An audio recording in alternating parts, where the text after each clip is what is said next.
أعوذ بالله من الشيطان الرجيم. بسم الله الرحمن الرحيم.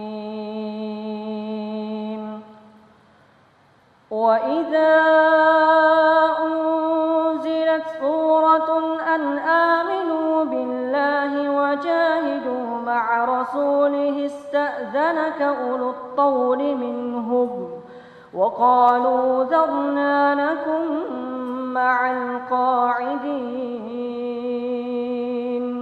رضوا بأن يكونوا مع الخوالف وطبع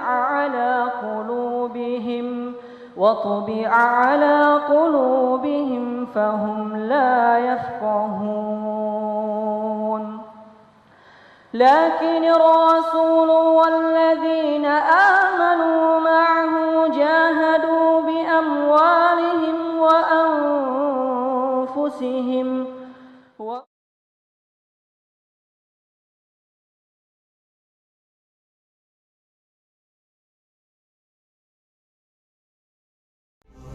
هم أصحاب رسول الله هم أهل الرفعة والجاه أهل الفضل اللامتناهي بذلوا العمر بكل تفاني.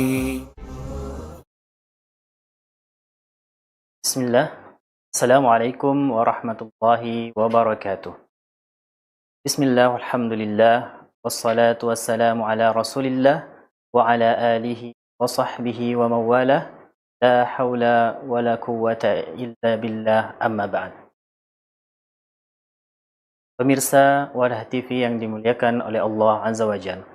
Pada kesempatan yang lalu kita telah membahas biografi singkat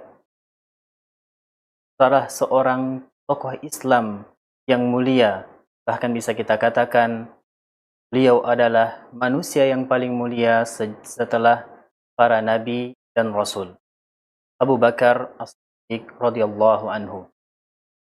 Pada kesempatan kali ini kita ingin melanjutkan kisah-kisah heroik terkait dengan kekhilafahan Abu Bakar radhiyallahu anhu. Kisah bermula ketika Rasulullah Shallallahu Alaihi Wasallam wafat. Kisah ini terjadi pada bulan Rabiul Awal pada tahun 11 Hijriah. Ketika berita itu didengar oleh kaum muslimin,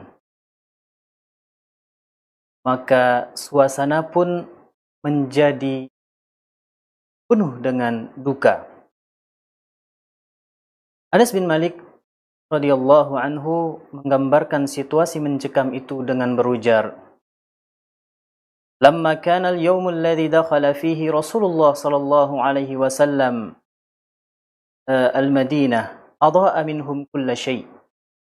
Falamma kana al-yawm alladhi mata fihi, adlama minha kull shay."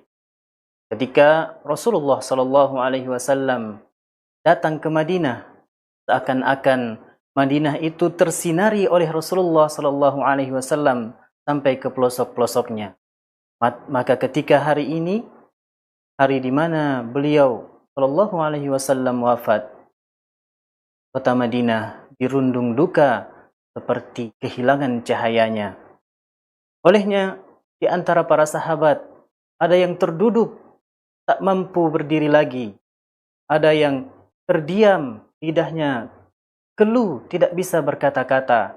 Bahkan ada yang sempat kehilangan akal sehatnya, seraya berujar, barang siapa yang mengatakan Rasulullah SAW telah wafat, maka saya akan tebas dia dengan pedangku ini. Yang berkata seperti ini adalah salah seorang sahabat yang mulia, Umar bin Khattab radhiyallahu ta'ala anhu. Namun pada kondisi yang mencekam ini, yang mana di saat itu Abu Bakar radhiyallahu anhu tidak berada di tempat. Ketika ia datang dari luar dan segera menuju rumah Aisyah, di mana Rasulullah SAW wafat. Ketika Abu Bakar masuk ke dalam rumah tersebut, lalu disingkaplah muka Rasulullah sallallahu alaihi wasallam dan beliau langsung mengecup kening yang mulia sallallahu alaihi wasallam. Di sini kita lihat ketabahan Abu Bakar. Dia tidak seperti yang lain, yang mana ketika mendengarkan berita Rasulullah meninggal, tentu wajar, tentu adalah sifat yang manusiawi ketika kita diberikan oleh Allah satu kenikmatan yang besar yang belum pernah ada sebelumnya, kemudian Allah tarik kembali. Sikap wajar. Namun di sini Abu Bakar radhiyallahu anhu, seorang yang sangat mencintai Rasulullah sallallahu alaihi wasallam. Bahkan jika dibandingkan dengan cinta para sahabat, tentu kita tidak akan bisa melihat tandingan cinta Abu Bakar kepada Rasulullah sallallahu alaihi wasallam. Sebagaimana yang kita ceritakan pada pertemuan sebelumnya, Abu Bakar sangat bergembira sampai-sampai ia menangis terseduh-seduh karena kegembiraannya ketika diminta untuk mengemban amanah yang besar sejatinya. Namun amanah tersebut adalah amanah untuk menemani Rasulullah SAW hijrah. Nah, pada kesempatan yang berduka ini, Abu Bakar masih sanggup bersikap dengan baik, dan inilah salah satu keutamaan beliau, yaitu beliau adalah seorang yang tinggi keimanannya kepada Allah Azza wa Jal dan juga sangat paham akan ayat-ayat Al-Quran. Olehnya, setelah beliau menghidup kening Rasulullah Sallallahu Alaihi Wasallam, dia pun keluar untuk menenangkan para sahabat, para kaum muslimin yang sedang terguncang seguncang-guncangnya dengan berita ini. Maka beliau keluar dan menenangkan sahabat-sahabat yang tidak pada kondisi biasanya tersebut. Lalu beliau berkata kepada para sahabat di saat itu, "Ala man kana ya'budu Muhammadan sallallahu alaihi wasallam fa inna Muhammadan qad mat. Wa man kana ya'budu Allah fa inna Allaha hayyun la yamut." Barang siapa, dia berseru kepada kaum muslimin yang sedang bersedih pada saat itu, siapa yang mengibadah atau beribadah untuk Muhammad atau mengibadahi Nabi Muhammad sallallahu alaihi wasallam, sesungguhnya beliau telah wafat. Ini adalah salah satu sifat kemanusiaan beliau. Beliau adalah manusia biasa yang diutus oleh Allah Azza wa Jalla menjadi seorang rasul. Tentu akan menemui juga kematian. Barang siapa yang mengibadahi Nabi Muhammad, maka Nabi Muhammad telah mati. Namun barang siapa yang beribadah kepada Allah Azza wa Jal, yang menghambakan diri kepada Allah Azza wa Jal, sesungguhnya Allah hayyun la yamut, sesungguhnya Allah maha hidup dan tidak akan pernah mati. Lalu beliau membacakan dua ayat. Namun yang sering didengar adalah wa ma Muhammadun illa rasul qad khalat min qablihi ar-rusul afa in mata aw qutila qalabtum ala a'qabikum wa may yanqalib ala aqibaihi falan yadurrallaha syai'a wa sayajzillahu asy-syakirin. Dan tidaklah Muhammad melainkan seorang rasul diutus oleh Allah Azza wa Jalla tentunya. Dan telah berlalu rasul-rasul sebelum Nabi Muhammad juga. Apa in mata au kutil? Apakah jika beliau, rasul tersebut, wafat atau terbunuh, kalian akan kembali kepada agama kalian yang lalu? Barang siapa yang kembali kepada agama yang lalunya, hal tersebut tidaklah memberikan kemudaratan sedikit pun kepada Allah Azza wa Jalla. Wa sayajzillahu syakirin, dan Allah akan membalas orang-orang yang bersyukur. setelah mendengar tausiat atau petuah dari Abu Bakar ini, para sahabat pun menjadi tenang. Bahkan sebagian mereka mengatakan, seakan-akan kami baru mendengarkan ayat tersebut, padahal mereka sudah menghafalkannya. Namun inilah Abu Bakar, yang mana kehidupannya seperti juga Rasulullah adalah dipenuhi dengan Al-Quran, yang mana ketika terjadi sesuatu, ia akan kembali kepada Al-Quran.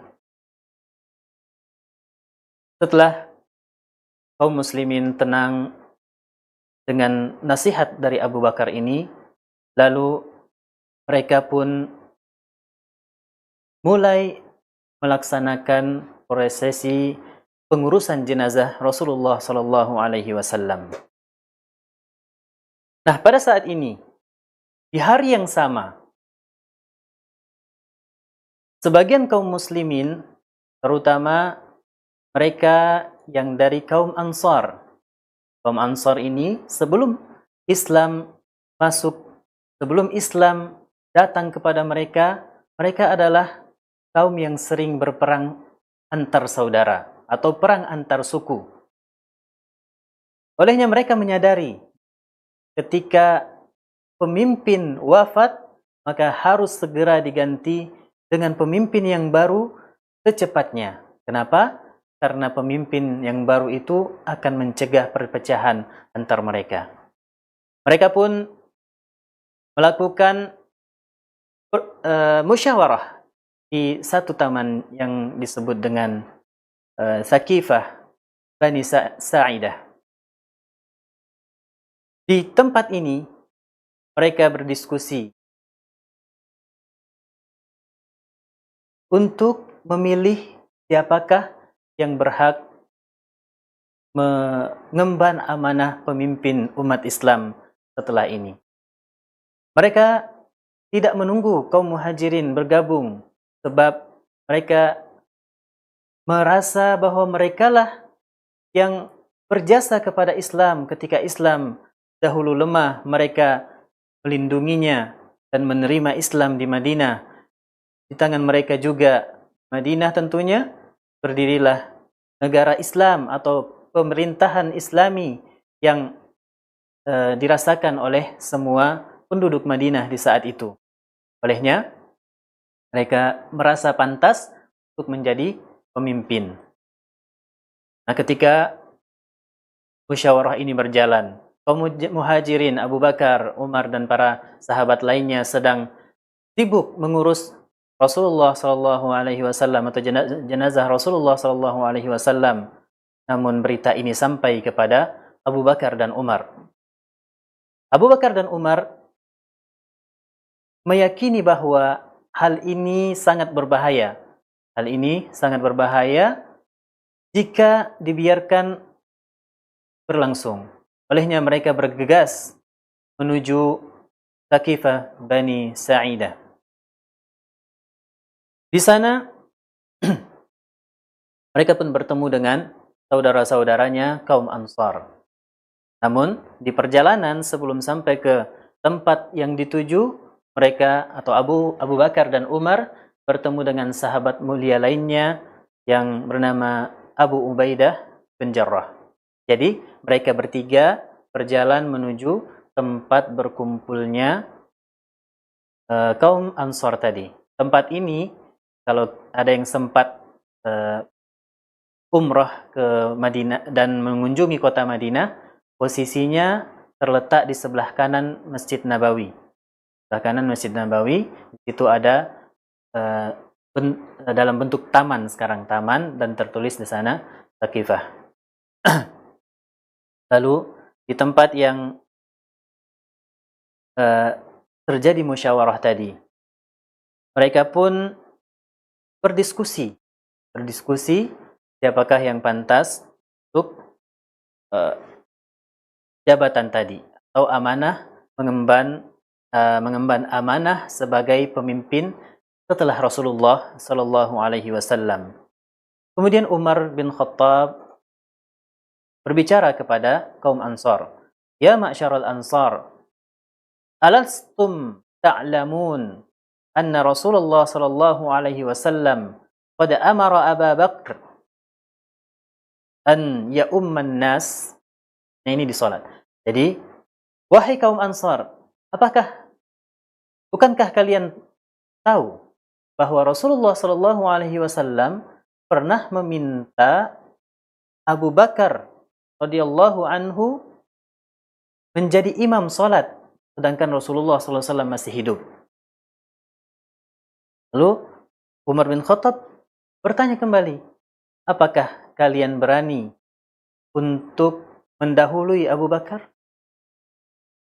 Di sini kita lihat bagaimana kedewasaan kaum Ansar, mereka yang dahulu menjadi pelindung dakwah, dan di tangan mereka jugalah bersama kaum Muhajirin daulah Islamiyah itu berdiri, maka mereka juga takut untuk mendahului Abu Bakar dalam permasalahan ini. Lalu datang giliran Abu Bakar radhiyallahu anhu berbicara. Abu Bakar memuji kaum Ansar, menyebutkan kelebihan-kelebihan kaum Ansar, yang mana dikatakan, wahai kaum Ansar, di tangan kalianlah daulah Islamiyah ini terbangun. Ini secara makna ya, bukan arti langsung, tapi ini secara makna. Apakah kalian juga yang akan bukannya? Maka Abu Bakar juga mengingatkan seorang calon yang akan ditunjuk oleh kaum Ansar adalah Sa'ad ibn Ubadah. Sa'ad ibn Ubadah. Abu Bakar mengingatkan Sa'ad, wahai Sa'ad, apakah kamu tidak ingat ketika Rasulullah sallallahu alaihi wasallam mengucapkan hal ini dan engkau posisinya duduk. Engkau posisinya sedang duduk. Apa bunyinya? Quraisy ulatu hadzal amr. Ini suku Quraisy, merekalah yang diberikan amanah untuk menjadi khalifah atau pemimpin umat Islam. Sini dikatakan lanjutannya, orang terbaik di antara mereka memimpin orang-orang baik, dan orang-orang yang jahat di antara mereka juga memimpin orang-orang jahat. Maka di sini sekali lagi kita lihat bagaimana keluasan hati kaum Ansar, dan Sa'ad pun berkata, Sodakta, kamu sungguh benar wahai Abu Bakar, nahnul wuzara wa antumul umara. Kami menteri-menterinya dan kalianlah yang menjadi pemimpinnya. Di sini kita lihat bagaimana umat Islam, didikan Rasulullah sallallahu alaihi wasallam yang digembleng langsung oleh Rasulullah sallallahu alaihi wasallam, yang telah berhasil memecahkan sekat-sekat kesukuan, sekat-sekat kelompok, yang mana dengan bermusyawarah mereka bisa akhirnya sepakat untuk memberikan urusan ini atau urusan khilafah kepada kaum Muhajirin. Lalu Abu Bakar As-Siddiq menawarkan dua opsi setelah kaum Ansar menyetujui bahwa yang menjadi pemimpin itu adalah dari kaum Quraisy, kaum Muhajirin. Maka Abu Bakar mengatakan, pilihlah antara dua orang sahabat yang mulia ini, dan mereka berdua adalah dari suku Quraisy. Mereka adalah Umar bin Khattab dan Abu Ubaidah bin Jarrah. Jadi yang ikut tadi, Bakar bersama dua sahabat yang lainnya, itu Umar bin Khattab dan Abu Ubaidah.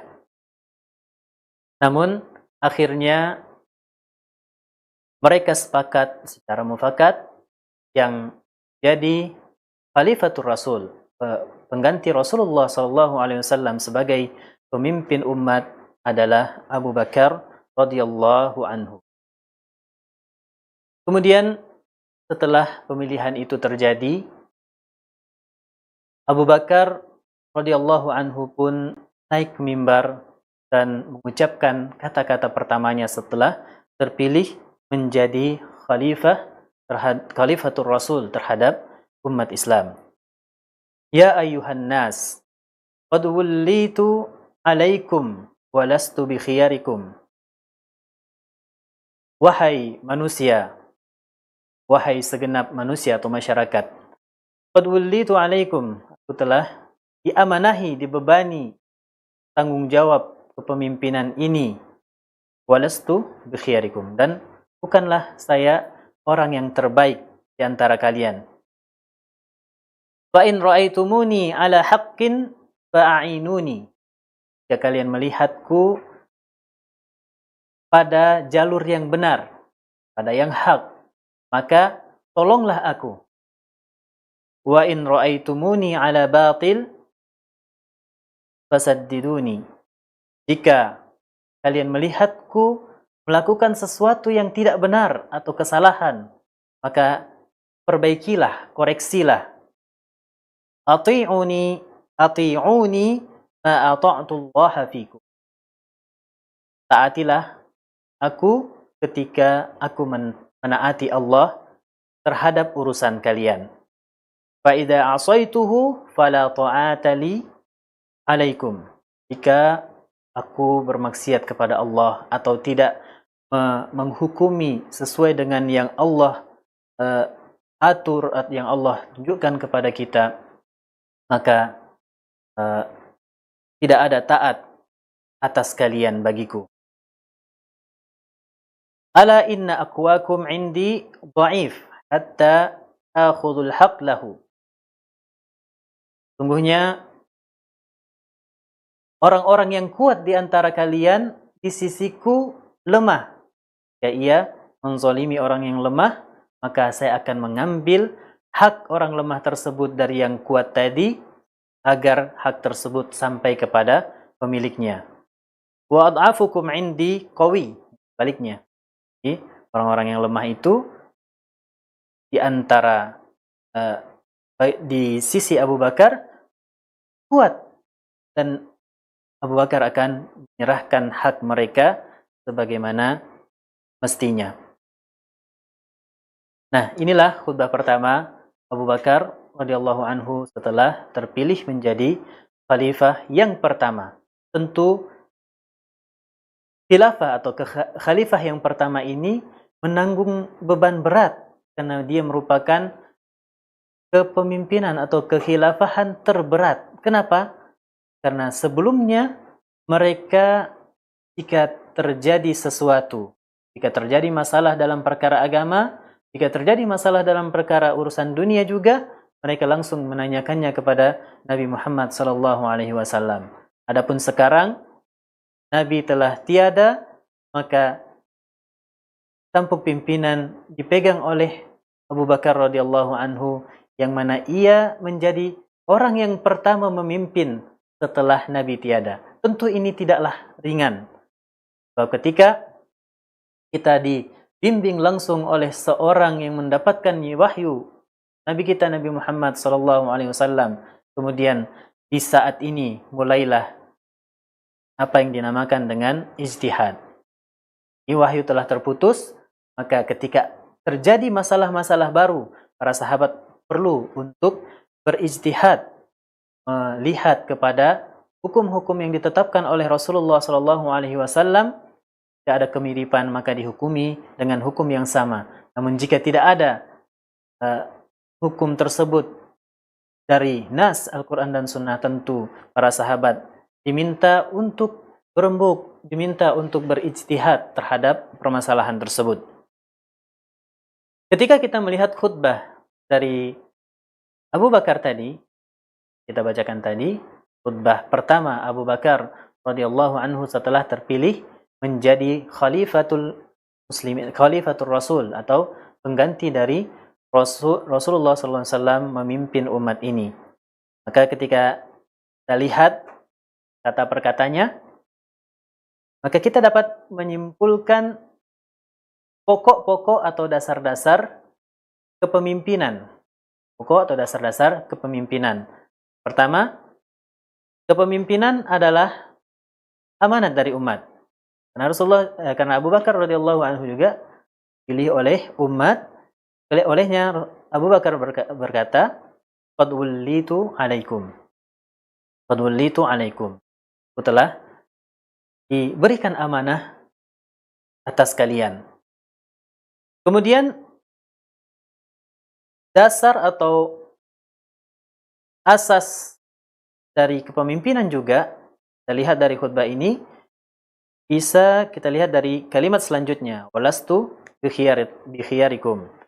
Jadi pemimpin itu bukanlah mereka yang paling baik misalkan ibadahnya saja, namun mereka yang paling kompetenlah yang dipilih.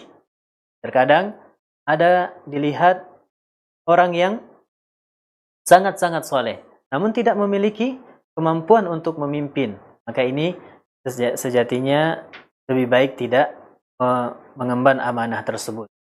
Adapun jika terkumpul kedua hal itu, seperti Abu Bakar. Abu Bakar, walaupun beliau sendiri mengatakan, lastu bi khiyarikum, tapi umat Islam, para sahabat, sepakat bahwa yang terbaik dari umat ini adalah Abu Bakar setelah para rasul. Nah, di sini yang paling kompetenlah yang ditunjuk untuk memimpin umat ini. Lalu kata setelahnya, fa in ra'aitumuni ala haqqin fa'inuni. Ini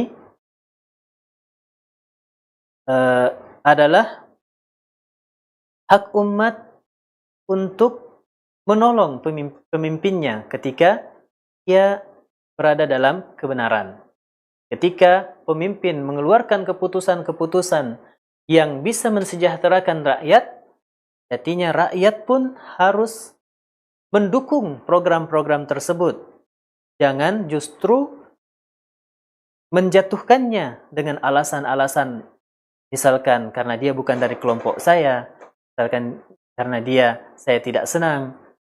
Ketika dia menjadi pemimpin, diamanahi kepemimpinan, maka apapun yang diputuskan, jika keputusan tersebut adalah keputusan yang bisa mendatangkan maslahat, bisa mendatangkan kebenaran atau kesejahteraan bagi masyarakat, maka kita harus mendukung pemimpin tersebut. Fa in ra'aitumuni ala haqqin fa'inuni. Tolong saya untuk menjalankan hal tersebut.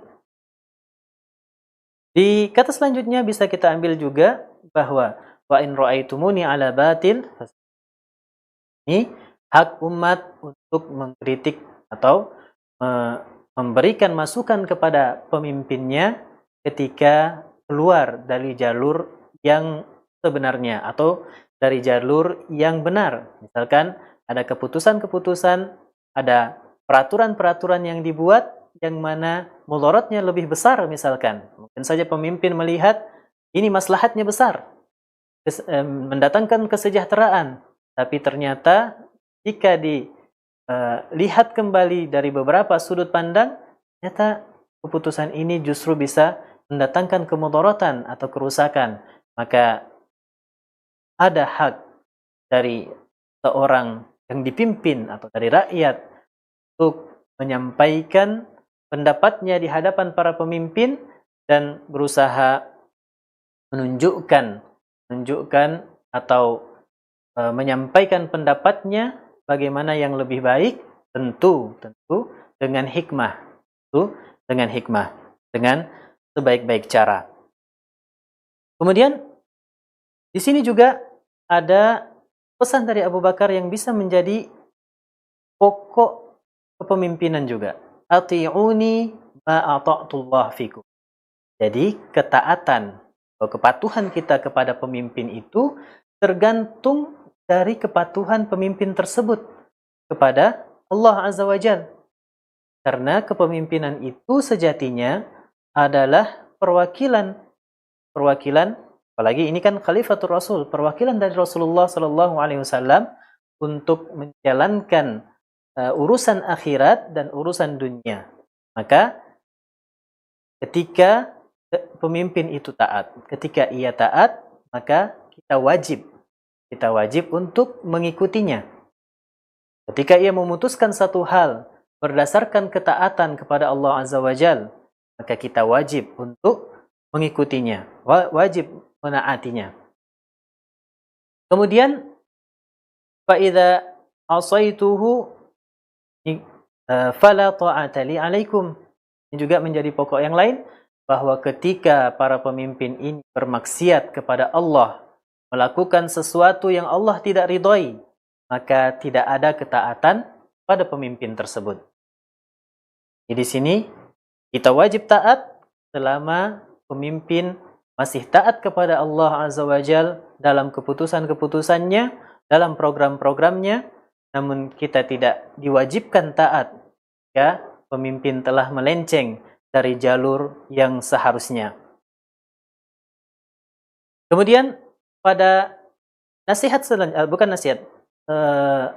khutbah selanjutnya juga saya menjadikan landasan atau pokok dasar, teori dasar untuk kepemimpinan adalah ala inna aqwakum indi dhaif hatta akhudul haq lahu. Jadi tidak ada kata orang kuat pemimpin tersebut.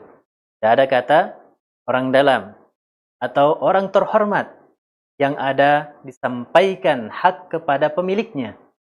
Jadi, ketika diamanahi satu kepemimpinan, kita harus melihat ke sisi haknya.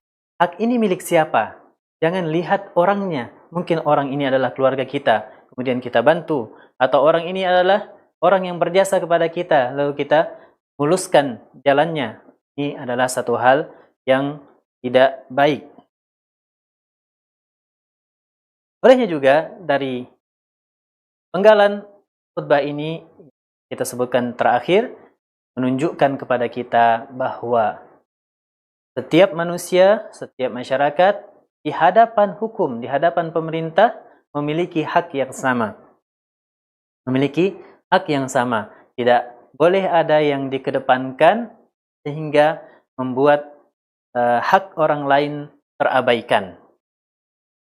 Kemudian dengan berdirinya Abu Bakar radhiyallahu anhu dan berpidato di hadapan para masyarakatnya, para kaum muslimin pada saat itu, ini menunjukkan bahwa Abu Bakar radhiyallahu anhu adalah seorang pemimpin yang menyertakan rakyatnya dalam kepemimpinannya, mengajak mereka sama-sama menjalankan apa yang bisa dijalankan untuk kesejahteraan bersama. Jadi kata-kata yang disusun oleh Abu Bakar radhiyallahu anhu ini adalah kata-kata dasar atau teori-teori dasar pokok kepemimpinan, yang mana ketika kita terjemahkan dia, kita uraikan ia, mungkin bisa menjadi satu khazanah ilmu yang besar dalam kepemimpinan. Dan ini keluar dari seorang tokoh Islam, dari seorang sahabat yang paling mulia, manusia yang paling mulia setelah Rasulullah Sallallahu Alaihi Wasallam. Jika kita melihat bagaimana Abu Bakar radhiyallahu anhu bersikap baik sebelum Islam, kemudian beliau memeluk Islam dengan bersegera menjadi orang pertama yang berislam, lalu beliau jugalah yang meminta izin untuk berdakwah terang-terangan terlebih dahulu. Dan beliau jugalah mungkin orang pertama yang disiksa karena dakwah terang-terangannya tadi. Sampai-sampai ia sekarat sebagaimana yang kita kisahkan pada pertemuan sebelumnya. Yang mana hal tersebut menunjukkan kebesaran atau kehebatan tokoh kita ini, kehebatan azim kita ini, yang mana ketika kita mendengar sirahnya, mungkin kita tidak akan mendapatkan lagi orang yang seperti ini, tidak mendapatkan lagi sosok manusia yang sangat lengkap, baik dari ibadahnya, baik dari pengorbanannya kepada Islam, dan bersegeranya ia berdakwah, dibuktikan dengan banyaknya sahabat-sahabat yang memiliki keutamaan masuk Islam di tangan beliau. Kemudian juga kita disuguhkan bagaimana keteguhan hati beliau ketika Rasulullah Shallallahu Alaihi Wasallam wafat dan masih bisa menasihati para sahabatnya, yang tentu ketika dibandingkan kecintaan para sahabat keseluruhannya dengan kecintaan Abu Bakar kepada Rasulullah Shallallahu Alaihi Wasallam, kita tidak akan bisa bandingkan. Namun beliau bisa menjadi seorang tokoh, bisa jadi seorang yang menenangkan kaum muslimin, mengingatkan kaum muslimin, bahkan datang dengan potongan ayat yang dengannya kaum muslimin tidak bisa lagi berkata-kata lain kecuali mengikuti apa yang diarahkan oleh Abu Bakar radhiyallahu anhu. Maka kisah pada hari ini, jika kita ingin mengambil ibrahnya atau faidah dari sosok yang sangat mulia ini, yang jika diceritakan mungkin bisa berhari-hari dan tidak habis. Bahkan para ulama juga menjelaskan fadilah keutamaan Abu Bakar ini. Seakan-akan tidak akan ada lagi yang bisa menandinginya. Yang kita lihat dari kisah hari ini tentu bagaimana seorang yang diharapkan oleh kaum muslimin saat itu untuk menenangkan mereka. Dan benar, akhirnya Abu Bakarlah yang muncul sebagai seorang yang memiliki keteguhan hati dan pemahaman benar yang baik terhadap Al-Quran. Dia muncul menenangkan situasi yang sangat-sangat tidak bisa dibayangkan oleh kaum muslimin. Kita saja misalkan ketika ditinggalkan oleh ibu kita, meninggal, bagi yang seperti kami yang telah meninggal ibunya, di saat itu rasanya juga sudah sangat galau, sangat seakan-akan setengah dari dunia hilang. Namun apakah lagi peristiwa itu terjadi di saat itu? Seorang nabi, seorang yang mengangkat mereka dari kejahiliahan, seorang yang mengangkat mereka menjadi muslim-muslim yang baik, meninggalkan mereka. Itu kegundahan, keterguncangan hati yang tidak bisa digambarkan. Namun Abu Bakar masih bisa menjadi seorang yang diandalkan oleh para sahabat. Dalam hal ini, dalam kisah hari ini juga, kita bisa mengambil kesimpulan bahwa musyawarah adalah sesuatu yang penting.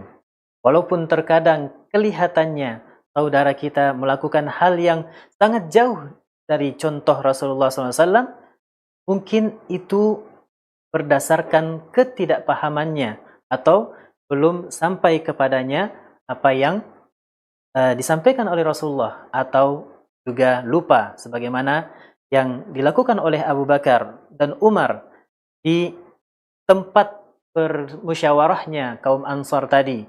Mereka berdua mengingatkan pesan-pesan Rasulullah SAW terkait perkara ini.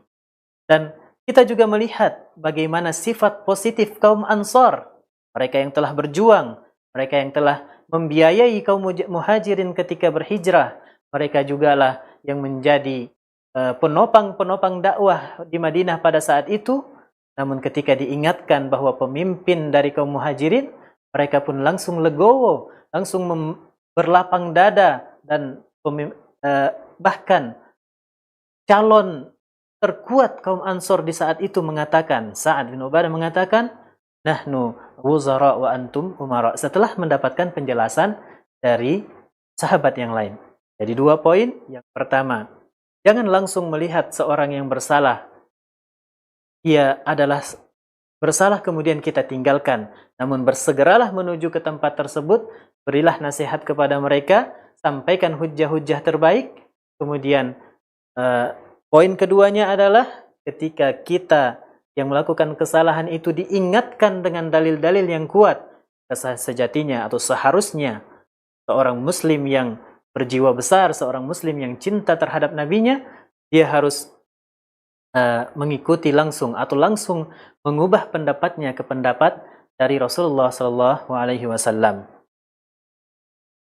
Di sini juga kita bisa melihat bahwa terpilihnya Abu Bakar radhiyallahu anhu sebagai khalifah yang pertama terjadi secara mufakat. Jadi semua sepakat tidak ada yang berani mendahului Abu Bakar dalam perkara ini. Bagaimana Rasulullah menempatkan Abu Bakar pada saat mengimami salat, padahal Rasulullah SAW masih ada. Kemudian kita juga melihat dari khutbah Abu Bakar tadi bahwa kepemimpinan itu adalah satu amanah, satu tanggung jawab yang harus dijalankan dengan baik, yang mana ketika kita berani untuk mengajukan diri, itu artinya kita berani mengambil tanggung jawab yang besar, mana nanti akan dipertanggungjawabkan di akhirat. Kita lihat bagaimana Abu Bakar tidak mengajukan dirinya sebagai pemimpin. Datangnya mereka ke tempat musyawarah kaum Ansor bukan ingin menjadi pemimpin, tapi ingin mengingatkan kepada mereka bahwa Rasulullah berikan amanah tanggung jawab kepemimpinan umat kepada suku Quraisy. Olehnya Abu Bakar meminta mereka untuk memilih dua sahabatnya, Umar bin Khattab dan Abu Bakar. Jadi Abu Bakar tidak mengusulkan dirinya untuk menjadi pemimpin. Namun karena kelebihan dan keutamaan Abu Bakar radhiyallahu anhu yang mana telah selalu membersamai Rasul, tentunya yang paling paham terhadap Rasul, para sahabat pun sepakat untuk menunjuk Abu Bakar sebagai khalifah terhadap kaum muslimin pada saat itu. Dari khutbah Abu Bakar juga tadi kita bisa mengambil faidah bahwa rakyat, masyarakat berhak menyampaikan atau menegur kekeliruan pemimpinnya, namun tetap dengan cara yang benar, dengan cara benar dan dibenarkan secara syariat dan secara konstitusi yang ada di tempat tersebut.